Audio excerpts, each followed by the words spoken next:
So yun mga katrops, bali update ko kayo doon sa MDL na ginawa natin na bracket. So 'di ba dati kasi wala pa siyang bracket, so bali ang pagkakabit niya is nakatagilid imbis na patayo. So yung dating nakatagilid is pangit yung bato ng ilaw niya. So hindi ko dati alam kung ano yung problema kasi ako lang din ang DIY noon, nagkabit lang ng wiring na yon. So pero tingin ko naman wala naman siyang mali doon. Kaso yun nga, pangit yung bato. Ngayon, napag-isipan ko na maggawa tayo ng bracket. So ayun, nakapag-DIY na nga tayo ng bracket at na-testing na natin siya. Ayun, tama nga yung inala natin mga katrops, no?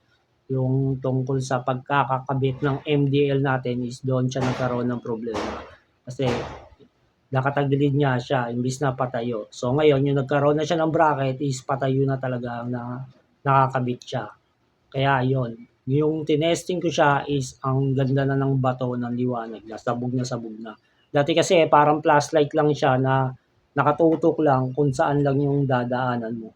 So yung ibang part medyo hindi mo siya masyado makita. Hindi tulad ngayon na sabog na ang ganda ng bato ng ilaw ng MDL natin ngayon. So dapat naman kasi talaga ganoon mga katrops, no? Talagang masabog yan para halos kitang-kita mo yung dadaanan mo. Lalo na kung madilim at hindi mo kabisado yung lugar. So, yan. Ito, papakita ko sa inyo yung video mga katrops na yung tinesting natin siya. Ito yung bato ng MDL natin nung tagilid pa ang pagkakakabit ko. MDL natin. So, tignan natin kung magbabago yung bato ng kanyang ilaw.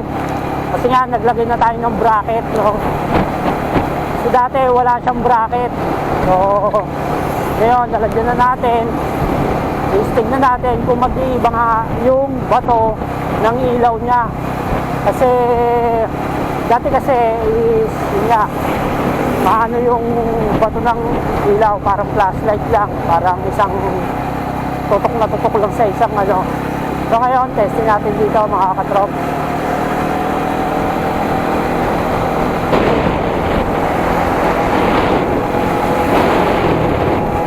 So yung mga katrops, bali sabog na yung ilaw niya mga katrops. So ibig sabihin is yun nga, yung pagkakakabit lang ang problema. Okay, patayin natin, makakasilaw dito.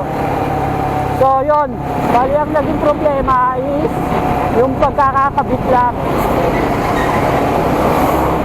Kaya nag-iba yung bato ng kanyang ilaw. Siguro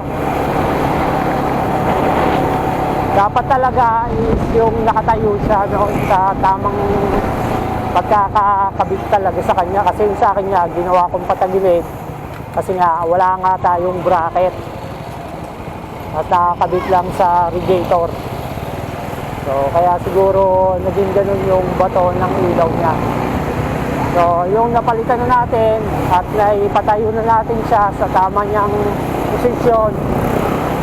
So, nag-iba yung ano ng bato ng ilaw niya. Sobrang liwanag na. Malawak na yung bato ng ilaw niya.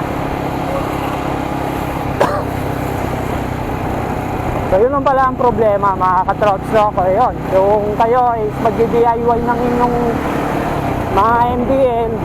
So, ayan, kahit pa paano, may idea kayo kung sakali na maging ganun din yung problema nyo katulad sa akin. Yun lang pala yung problema. Kailangan lang pala ng tamang posisyon ng MDL.